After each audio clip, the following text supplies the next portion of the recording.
আসসালামু আলাইকুম, স্বাগত জানাচ্ছি আরটিভির সকালের সংবাদে। আপনাদের সঙ্গে আছি আমি ফারহিনা বিন তোমর।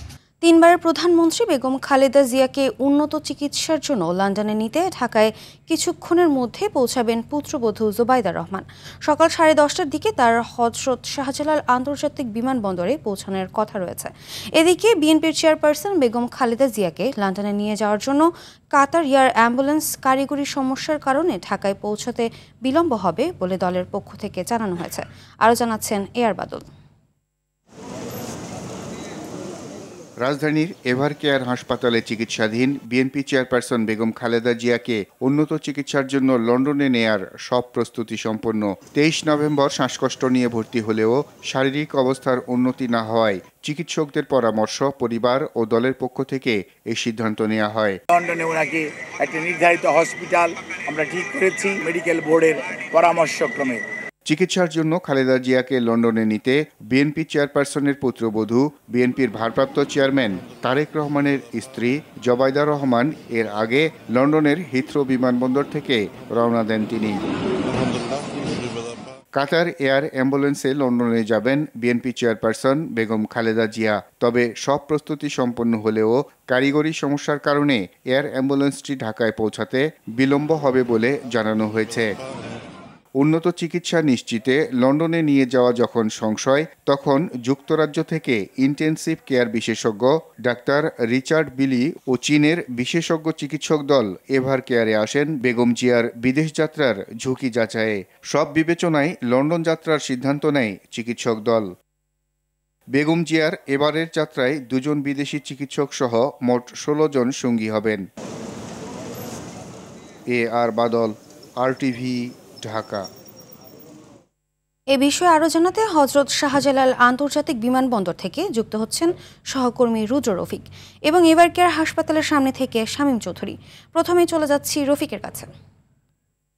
রফিক, বেগম খালেদা জিয়াকে নিতে আসা পুত্রবধূ জোবাইদা রহমান ঢাকায় পৌঁছানোর ব্যাপারে কি তথ্য আছে আপনার কাছে? সেই সাথে কি কি আনুষ্ঠানিকতা দেখছেন সেখানে, বিস্তারিত জানাবেন।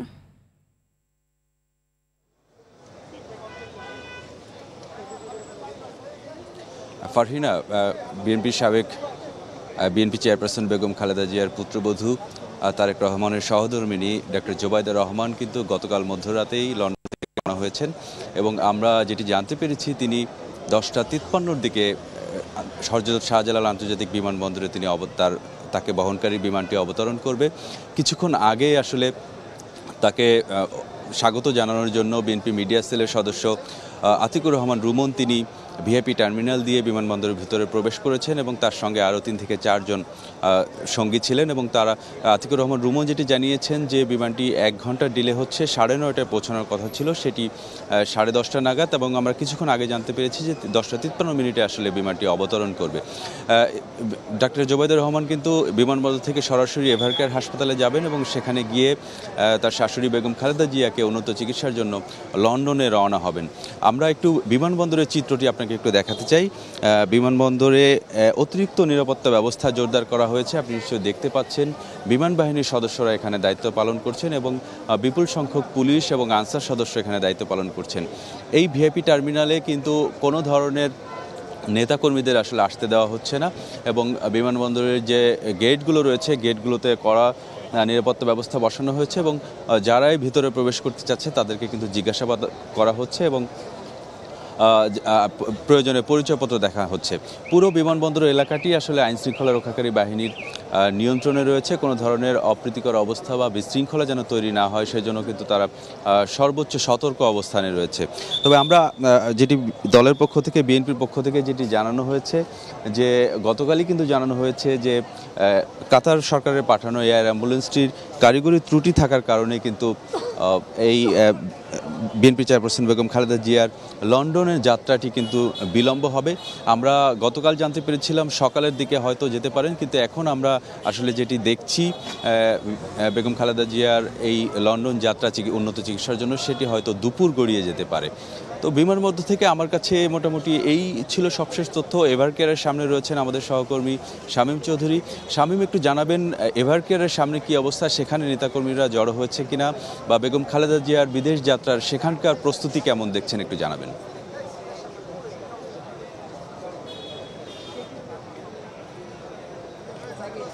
আমরা কি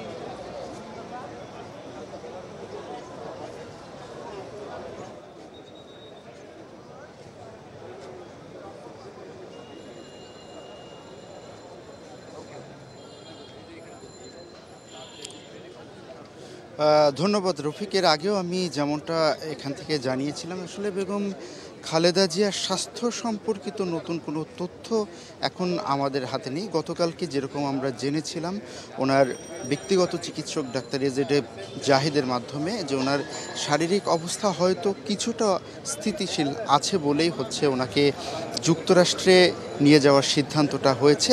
আমি এখান থেকে যে তথ্যটা আপনাকে এখন একটু জানাতে চাই সেটি হচ্ছে বেগম খালেদা জিয়াকে যুক্তরাজ্যে নেয়ার বিষয়ে এখান থেকে যে প্রস্তুতিটা দরকার সেই প্রস্তুতি কিন্তু ইতিমধ্যে দলের পক্ষ থেকে গ্রহণ করা হয়েছে।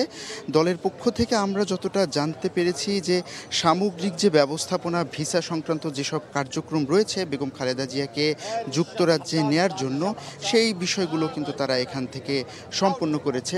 আর আরেকটা বিষয় আপনাকে জানিয়ে রাখতে চাই, এখানে কিন্তু বেগম খালেদা জিয়াকে দেশের বাইরে নিয়ে যাওয়া হবে এবং বেগম খালেদা জিয়ার পুত্রবধূ এখানে আসবেন। এটা জানার পর থেকেই কিন্তু এখানে নিশ্চিদ্র নিরাপত্তা বলয় তৈরি করা হয়েছে। আমি যদি আপনাকে একটু দেখাই যে আপনি দেখবেন যে এখানে বিজিবি পুলিশ সদস্য এবং আর্মড ব্যাটালিয়ন পুলিশের সদস্যরা কিন্তু এখানে রয়েছেন এবং বলা যায় যে এক প্রকার নিরাপত্তার চাদরে এলাকাটাকে ঢেকে ফেলা হয়েছে। আর তাই বলে যে এখানে সাধারণ রোগী যারা রয়েছে তাদের যাতে সমস্যা না হয় সেই বিষয়টাও কিন্তু তারা এখানে লক্ষ্য রাখছেন। আরও একটি বিষয় আপনাকে জানিয়ে রাখতে চাই, এখন পর্যন্ত কিন্তু আমরা এখানে বিএনপির কোনো নেতৃবৃন্দকে আসতে দেখিনি। প্রতিদিন যেমন করে বেগম খালেদা জিয়ার শরীরের খোঁজ নিতে এখানে বিএনপির পক্ষ থেকে অনেক নেতাকর্মীরা আসেন, তৃণমূল থেকে কেন্দ্রীয় পর্যায়ের নেতাকর্মীরা, তাদের কিন্তু এখন পর্যন্ত কাউকে এখানে আসতে দেখিনি। তবে বেলা যত বাড়ছে তত দুই এক করে আস্তে আস্তে করে তৃণমূল পর্যায়ের কিছু নেতাকর্মীদেরকে আমরা আসলে এখানে আসতে দেখছি এবং সিনিয়র পর্যায়ের যারা আছেন তারা কিন্তু এখন পর্যন্ত কেউ আসেনি। তবে যদি দলের পক্ষ থেকে ব্রিফ করা হয় বেগম খালেদা জিয়ার স্বাস্থ্য সম্পর্কিত বিষয়ে এবং যদি দলের পক্ষ থেকে জানানো হয় যে কাতার এয়ার অ্যাম্বুলেন্স কখন রওনা দিবেন এবং কখন বিমানবন্দরে এসে পৌঁছাবেন, তারপরে কিন্তু আমরা জানতে পারবো বেগম খালেদা জিয়ার স্বাস্থ্য সম্পর্কিত সর্বশেষ তথ্য এবং বেগম খালেদা জিয়াকে এখান থেকে কখন যুক্তরাজ্যের উদ্দেশ্যে উন্নত চিকিৎসার জন্য নিয়ে যাওয়া হবে। রফিক, এই ছিল এখান থেকে সর্বশেষ। আপনাদের দুজনকে অসংখ্য ধন্যবাদ। তেলের বাজারে চলছে নৈরাজ্য। সরকারের কথার তোয়াক্কা না করেই বাজারে কৃত্রিম সংকট তৈরি করে বেশি দামে বিক্রি করা হচ্ছে সয়াবিন তেল। বাণিজ্য উপদেষ্টার হুঁশিয়ারির পরও তোয়াক্কা করছে না ব্যবসায়ীরা। এদিকে শীতকালীন সবজির সরবরাহ বাড়লেও প্রতি কেজি সবজি বিক্রি হচ্ছে 50 টাকা দরে। টমেটো বিক্রি হচ্ছে 120 থেকে 140 টাকায়। কাঁচামরিচ, করলা ও বরবটি 100 থেকে 120 টাকা, ঢ্যাঁড়স 60 থেকে 80 টাকা, পটল 50 থেকে 70 টাকায় বিক্রি হচ্ছে। অস্থিতিশীল রয়েছে পেঁয়াজের দাম।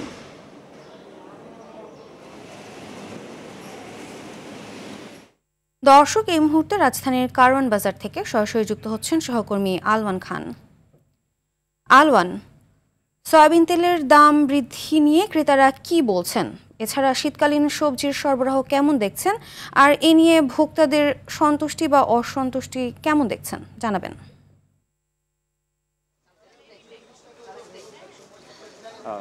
ফারহিনা, যেমনটা বলছিলেন, সয়াবিন তেলের দাম কিন্তু গত সপ্তাহেই ব্যবসায়ীদের পক্ষ থেকে কিন্তু একটা দাম বাড়ানো হয়েছিল।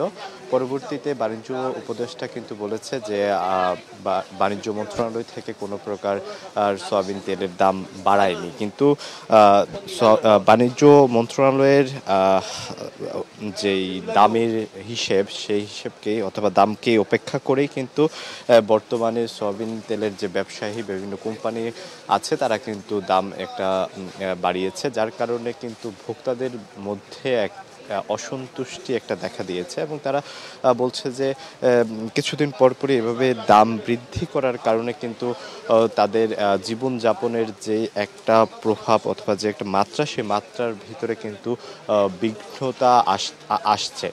কিন্তু আমরা এদিকে যে খুচরা ব্যবসায়ী যারা কারওয়ান বাজারে বিভিন্ন দোকানে খুচরা দামেই তেল বিক্রি করে, তাদের সাথে কথা বলার পরে জানতে পেরেছি তারা পূর্বের যে দাম সে দামে বিক্রি করছে, কিন্তু কোম্পানির যে দাম সেই দামটা 10 টাকা বৃদ্ধি পেয়েছে।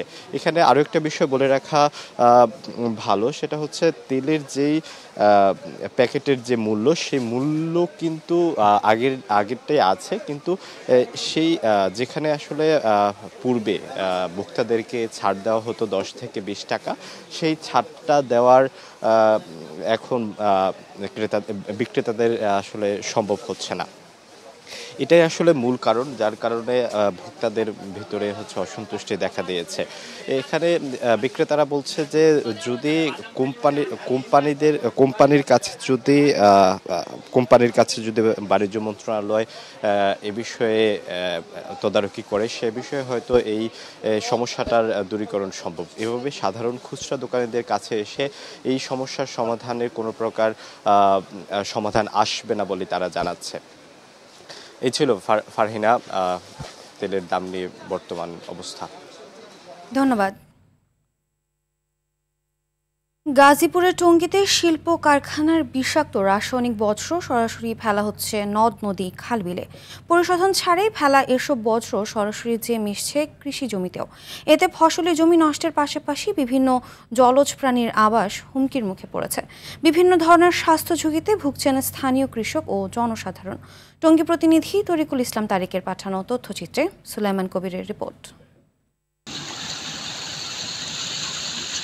এভাবেই টঙ্গীর মরকুন ও শিলমুন এলাকার বিভিন্ন ওয়াশিং ডাইং কারখানার বিষাক্ত রাসায়নিক বর্জ্য সরাসরি ফেলা হচ্ছে খালে।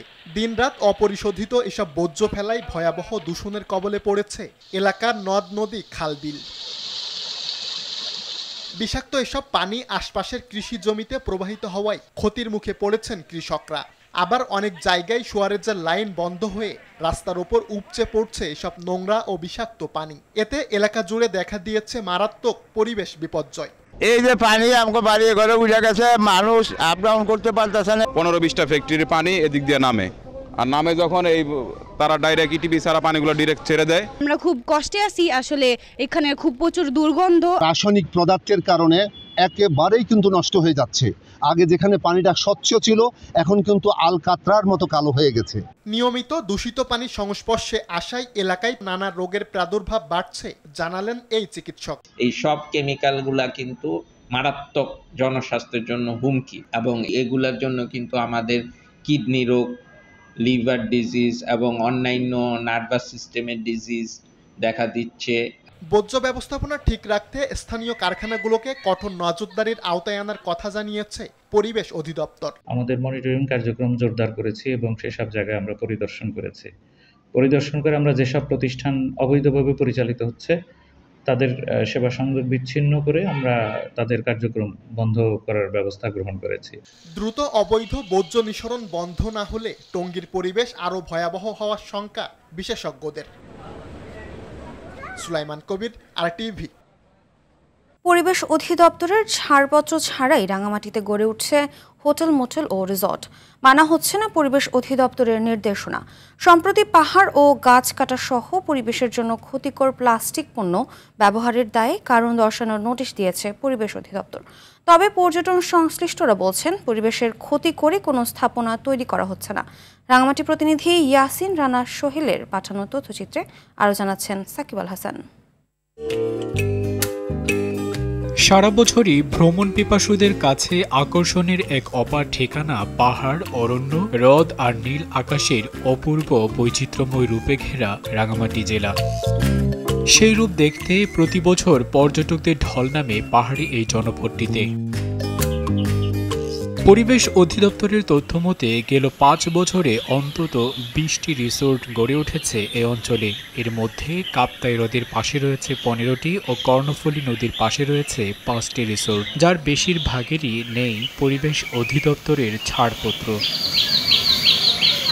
অপরিকল্পিতভাবে পাহাড় কেটে রিসোর্ট তৈরি, সিঙ্গেল ইউজড প্লাস্টিক ব্যবহার, কঠিন ও তরল বর্জ্য রোদে ফেলাসহ বেশ কিছু অভিযোগে 12টি রিসোর্টকে নোটিশ দিয়েছে পরিবেশ অধিদপ্তর। পরিবেশ উপযোগী ব্যবসা পরিচালনার লক্ষ্যে এই নোটিশ দেওয়ার কথা জানান পরিবেশ অধিদপ্তরের এই কর্মকর্তা। তারা যেন পরিবেশসম্মতভাবে তাদের কার্যক্রম পরিচালিত করে এবং তাদের কার্যক্রমের দ্বারা লেকটি দূষণ না করে, সেই জন্য আমরা তাদেরকে আইনের আওতার ভিতরে আনার চেষ্টা করতেছি। তবে রিসোর্ট মালিকদের দাবি, প্রকৃতির ক্ষতি না করে স্থাপনা নির্মাণ, সঠিক বর্জ্য ব্যবস্থাপনা ও পরিবেশ বান্ধব ব্যবসা পরিচালনা করছেন তারা। আমাদের যে সকল সদস্যগণ রয়েছেন, বিশেষ করে যারা ইকো রিসোর্ট রয়েছে, তারাও চাচ্ছে যে কিভাবে পরিবেশ বান্ধব পর্যটন গড়ে তোলা যায়। মাটি যেভাবে আছে ওই সেম পরিবেশেই আমরা ইঞ্জিনিয়ারিং প্ল্যান দিয়ে এটা করছি। বর্জ্য ব্যবস্থাপনার যে কথাগুলো এসেছে, আমরা আসলে পৌরসভার মাধ্যমেই এবং আমরা নিজেরাই আমাদের নিজস্ব ব্যবস্থাপনা, আমাদের বর্জ্যগুলো আমরা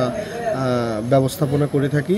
পর্যটক ও পর্যটন সংশ্লিষ্ট সবার স্বার্থ রক্ষার পাশাপাশি প্রকৃতির স্বার্থ রক্ষা পাবে, এমনটাই প্রত্যাশা প্রকৃতি প্রেমীদের। সাকিব আল হাসান, RTV। 1971 সালের এই দিনে কুড়িগ্রাম, সিলেটের করিমগঞ্জ, মুন্সিনগর ও কুষ্টিয়া রেলওয়ে জংশন সহ বিভিন্ন এলাকা দখলে নেয় দামাল ছেলে মুক্তিযোদ্ধারা। পূর্ব পাকিস্তানের আকাশ এদিন মিত্রবাহিনীর দখলে ছিল। ধ্বংস করে দেয় পশ্চিম পাকিস্তানের বহু বিমান, যুদ্ধযান সহ পাকিস্তানি সাবমেরিন গাজী। এদিন জাতিসংঘের নিরাপত্তা পরিষদের আলোচনায় উঠে আসে পূর্ব পাকিস্তানের পরিস্থিতি। যুদ্ধাহত মুক্তিযোদ্ধা আয়ুব আলী বলেন, মা বোনের জীবন ও ইজ্জত রক্ষায় প্রেসিডেন্ট জিয়াউর রহমানের স্বাধীনতা ঘোষণায় উদ্বুদ্ধ হয়ে তিনি যুদ্ধে ঝাঁপিয়ে পড়েন। আপন ভাই শহীদ হলেও প্রাণে বেঁচে যান তিনি। 1971 সালের 5 ডিসেম্বরের ঘটনা জানাচ্ছেন এয়ার বাদল।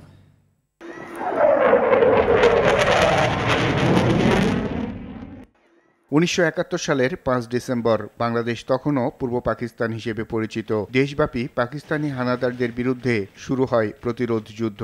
এদিন বাংলার আকাশ ছিল মিত্রবাহিনীর বিমানের দখলে।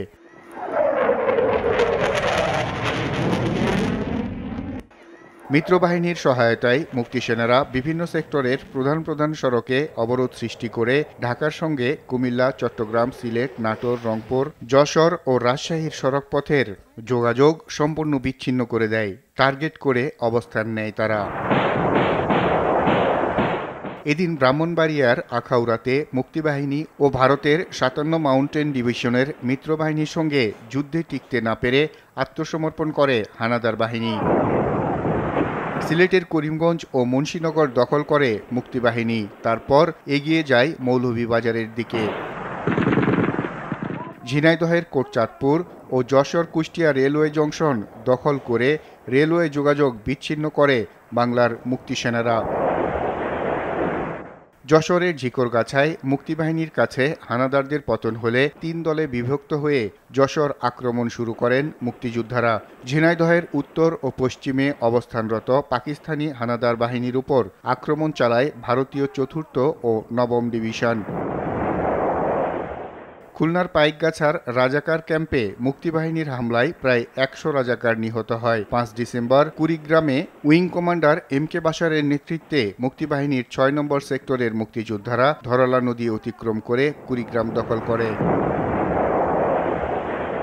যুদ্ধের পটভূমি পরিবর্তন করতে ইয়াহিয়া কৌশলের আশ্রয় নেয়। নুরুল আমিনকে প্রধানমন্ত্রী ও জুলফিকার আলী ভুট্টোকে উপপ্রধানমন্ত্রী বানানোর সিদ্ধান্ত হয়। 5 ডিসেম্বর চীনের প্রধানমন্ত্রী চৌ এন লাই পাক বাহিনীকে সর্বাত্মক সহায়তা দেওয়ার ঘোষণা দিলে ক্ষোভে ফেটে পড়েন মুক্তিযোদ্ধারা।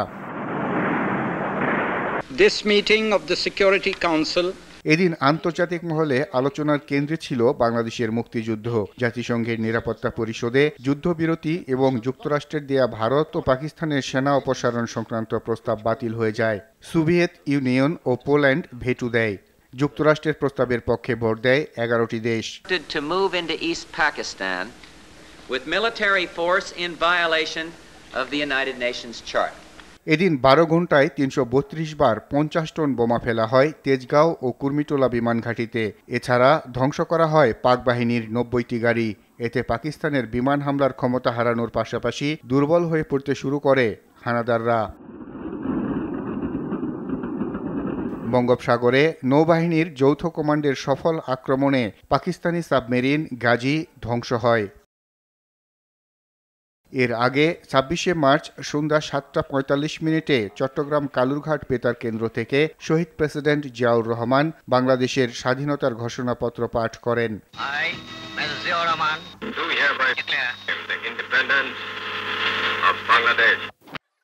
এতে অনুপ্রাণিত হয়ে মুক্তিযুদ্ধে অংশ নেন আইয়ুব আলী। ব্রাহ্মণবাড়িয়ার কসবায় হানাদারদের মাইনের আঘাতে পা উড়ে যায় এই বীর মুক্তিযোদ্ধার। জানান মুক্তিযুদ্ধে নিজের অভিজ্ঞতার কথা।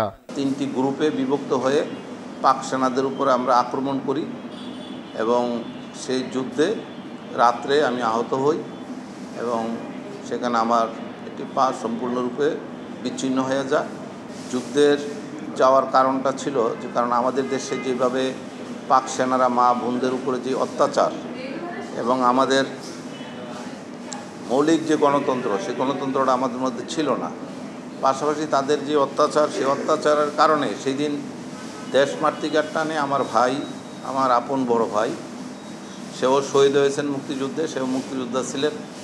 আমি আহত হয়েছি। আমরা দুই ভাই স্বাধীনতার যুদ্ধে ক্ষতবিক্ষত। এই দেশের মানুষের মুক্তির জন্যে আমরা গিয়েছি এবং স্বাধীনতার যে ডাক 1971 সালে শহীদ রাষ্ট্রপতি জিয়াউর রহমান প্রথম সরকার প্রধান হিসেবে উনি স্বাধীনতার ঘোষণা দিয়েছিলেন। আমরা সেই ঘোষণা শুনেই উদ্বুদ্ধ হয়ে এই মুক্তিযুদ্ধে আমরা অংশগ্রহণ করেছিলাম। অন্ধকারের ভিতরে পাক সেনারা চতুর্দিকে মাইন পুঁতে রাখছে। আমরা অনেকে এটা বুঝতে পারি নাই, অনেকেই আমাদের হাত পা মাথা বিচ্ছিন্ন হয়ে গেছে। প্রথমে আমাদের অনেক মুক্তিযোদ্ধা আহত হয়ে গেছে। ওখানে আমার হিসাবে আমার মনে হয় যে 200-250 নিচে হবে না মনে হয়। প্রচুর মুক্তিযোদ্ধা মারা গেছে এবং এই মুক্তিযোদ্ধাদেরকে তারা যে পাট ক্ষেতের মধ্যে জমি চতুর্দিকে পাট খাত ছিল, ওই পাবলিকরে দিয়ে লাশগুলি আইনা সেখানে পেট্রোল দিয়া এই মুক্তিযোদ্ধাদের লাশগুলি জ্বালাই দিয়েছিল সেদিন। আর বাদল, RTV, ঢাকা। উড়লে আকাশে প্রজাপতি, প্রকৃতি পায় নতুন গতি। এই প্রতিপাদ্যকে সামনে নিয়ে জাহাঙ্গীরনগর বিশ্ববিদ্যালয়ে শুরু হয়েছে 15তম প্রজাপতি মেলা। উদ্ভিদ ও প্রাণীবিদ্যা বিভাগের আয়োজনে শুরু হওয়া এ মেলায় স্কুল কলেজের ছাত্রছাত্রী ছাড়াও বিভিন্ন শ্রেণী পেশার মানুষ অংশ নিয়েছেন।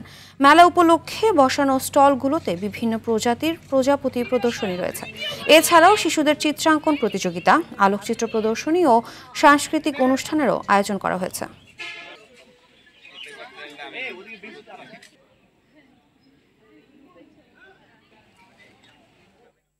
জাহাঙ্গীরনগর বিশ্ববিদ্যালয়ের প্রজাপতি মেলা থেকে সরাসরি যুক্ত হচ্ছেন সহকর্মী ওমর ফারুক। আমরা সরাসরি চলে যাচ্ছি তার কাছে। ফারুক, মেলায় দর্শনার্থীদের ভিড় কেমন দেখছেন এবং সেখানকার পরিস্থিতি জানাবেন। ফারহিনা, আপনাকে ধন্যবাদ। আপনাকে জানিয়ে রাখি, জাহাঙ্গীরনগর বিশ্ববিদ্যালয়ে আজ অনুষ্ঠিত হচ্ছে 15তম প্রজাপতি মেলা। আর এই প্রজাপতি মেলাকে ঘিরে কিন্তু বিশ্ববিদ্যালয় ক্যাম্পাস এলাকা জুড়ে এক উৎসব মুখর আমেজ বিরাজ করে চলেছে। জাহাঙ্গীরনগর বিশ্ববিদ্যালয় শিক্ষার্থীর পাশাপাশি দেশের বিভিন্ন বিশ্ববিদ্যালয় থেকে কিন্তু এই প্রজাপতি মেলায় ছাত্রছাত্রীরা অংশগ্রহণ করেছেন। এছাড়া বিভিন্ন শ্রেণী পেশার মানুষও কিন্তু এই মেলায় অংশগ্রহণ করেছেন বলে আমরা দেখেছি। বিশ্ববিদ্যালয়ে যে মেলা প্রাঙ্গণে কিন্তু এখন উৎসব মুখর এক পরিবেশ বিরাজ করছে। আমি যদি আপনাদেরকে একটু দেখাই, বিশ্ববিদ্যালয় যে প্রজাপতি মেলা ঘিরে কিন্তু এখন উৎসব মুখর পরিবেশ বিরাজ করে চলেছেন এবং বিভিন্ন শ্রেণী পেশার মানুষ কিন্তু এই মেলায় অংশগ্রহণ করেছেন। তো এই বিশ্ববিদ্যালয়ে এই যে আয়োজক কমিটি আমাদেরকে যেমনটা জানিয়েছেন, এই বিশ্ববিদ্যালয়ে কিন্তু 110 প্রজাপতির 10টি প্রজাপতি ছিল, 10 প্রজাতির প্রজাপতি ছিল। এখন কিন্তু সেটি কমে কিন্তু 70টিতে নেমে এসেছে। তো এর কারণ হিসেবে তারা কিন্তু উল্লেখ করেছেন যে বন জঙ্গল কমে যাওয়ার কারণেই কিন্তু এই প্রজাপতির সংখ্যা কমে গিয়েছে বলে ওনারা আমাদেরকে যেটা জানিয়েছেন। তো বিভিন্ন উন্নয়ন প্রকল্পের কারণে কিন্তু এই প্রজাপতির সংখ্যা কমে গিয়েছে বলে আমাদেরকে আয়োজকরা জানিয়েছেন। তো বিভিন্ন উন্নয়ন প্রকল্পের পাশাপাশি কিন্তু ঝোপঝাড়, জঙ্গল, ছাদ বাগান এসব করার আলোচনা তারা করেছেন এবং আহ্বান জানিয়েছেন তারা যে বিভিন্ন পরিবেশের যে ভারসাম্য রক্ষার জন্য প্রজাপতির বিশেষ গুরুত্ব বহন করে বলে আমাদেরকে জানিয়েছেন। তো প্রজাপতি মেলা নিয়ে আমার কাছে এই ছিল সর্বশেষ। ফারহিনা। ধন্যবাদ ফারুক। বাংলাদেশ মেডিকেল বিশ্ববিদ্যালয়ে বিএমইউ রোগীর দীর্ঘ লাইনের ভোগান্তি নিরসনে বহির্বিভাগে অনলাইন টিকিট সেবা চালু করেছে। মূলত রোগীদের ভোগান্তি নিরসন ও দুর্ভোগ লাঘব সহ অযাচিত ভিড় এড়াতে এবং বহির্বিভাগ চিকিৎসা সেবা সুষ্ঠু ও সুন্দরভাবে এগিয়ে নেওয়ার লক্ষ্যেই অনলাইন টিকিটিং সিস্টেম চালু করেছে বাংলাদেশ মেডিকেল বিশ্ববিদ্যালয়। এতে করে চিকিৎসা প্রত্যাশীদের আর বিড়ম্বনার শিকার হতে হবে না। এর ফলে এখন থেকে বাসায় বসেই অনলাইনে কাটা যাবে বিএমইউ এর বহির্বিভাগের টিকিট। একই সঙ্গে সকাল থেকে হাসপাতালে এসে ডাক্তার দেখাতে করতে হবে না দীর্ঘ অপেক্ষা। বহুল প্রতীক্ষিত ফিফা বিশ্বকাপের ড্র হবে আজ। ওয়াশিংটনের জন এফ কেনেডি সেন্টারে রাত 11টায় শুরু হবে এর আনুষ্ঠানিকতা। 48 দল নিয়ে যুক্তরাষ্ট্র, মেক্সিকো ও কানাডায় হতে যাওয়া এবারের বিশ্বকাপের ড্র অনুষ্ঠানে থাকছে জমকালো সব আয়োজন। প্রথমবারের মতো দেয়া হবে ফিফা শান্তি পুরস্কার। বিস্তারিত মাহফুজুল ইসলামের রিপোর্টে। বিগেস্ট শো অন দি আর্থের আরও একটি আসর শুরুর 6 মাস বাকি। তার আগে হচ্ছে ড্র, যেখানে জানা যাবে 48 দলের কে কার প্রতিপক্ষ। এর মধ্যে প্রস্তুত যুক্তরাষ্ট্রের John F Kennedy centre. 11 June থেকে শুরু হতে যাওয়া বিশ্বকাপে এখন পর্যন্ত 42টি দেশ টিকিট নিশ্চিত করেছে। বাকি দলগুলোর ভাগ্য জানা যাবে শিগগিরই। অবশ্য ইতিমধ্যেই জানা গেছে কোন দল থাকছে কোন পটে। 4টি পটে থাকছে 48 দল, প্রতিটি পটে থাকছে 12টি করে দেশ। 1 নম্বর পটে থাকছে 3 আয়োজক দেশ কানাডা, মেক্সিকো, যুক্তরাষ্ট্র। র্যাঙ্কিং অনুযায়ী এরপর থাকছে বাকি 9 দল: Spain, Argentina, France, England, Brazil, Portugal, Netherlands, Belgium ও জার্মানি। 2 নম্বর পটে থাকছে Croatia, Morocco, Colombia, Uruguay, Switzerland, Japan, Senegal, Iran, দক্ষিণ কোরিয়া, ইকুয়েডর, অস্ট্রিয়া ও অস্ট্রেলিয়া। 3 নম্বর পটে থাকছে নরওয়ে, পানামা, মিশর, Algeria, Scotland, Paraguay, Tunisia, Ivory Coast, নবাগত Uzbekistan, Qatar, Saudi আরব ও দক্ষিণ আফ্রিকা। 4র্থ পটে থাকছে নবাগত জর্ডান, কেপ ভার্দে, ঘানা, নবাগত কুরাসাও, Haiti, New Zealand O play of থেকে আসা 6টি দল। আগেই নির্ধারিত স্বাগতিক মেক্সিকো এ, কানাডা বি ও যুক্তরাষ্ট্র ডি গ্রুপে খেলবে। এরপর বাকি ড্রগুলো এ থেকে এল পর্যন্ত মোট 12টি গ্রুপের জন্য নাম তোলা হবে 4টি পট থেকে। ইউরোপের ক্ষেত্রে একই গ্রুপে 2টি দল খেলার সুযোগ থাকলেও অন্যান্য কনফেডারেশনের বেলায় একই মহাদেশের 2 দল একই গ্রুপে থাকতে পারবে না। পুরো ড্র অনুষ্ঠানে থাকছে জমকালো সব আয়োজন আর বিশ্বের নামি দামি সব তারকাদের উপস্থিতি। এবারই প্রথমবারের মতো দেয়া হচ্ছে ফিফা শান্তি পুরস্কার। আর এই জমকালো আয়োজন উপভোগ করা যাবে ফিফা ওয়েবসাইট ও অফিসিয়াল ইউটিউব চ্যানেলে। মাহফুজুল ইসলাম, RTV। সকালের সংবাদ এ পর্যন্তই। মধ্যাহ্নের সংবাদ 12টায় দেখার আমন্ত্রণ রইল। ধন্যবাদ সবাইকে।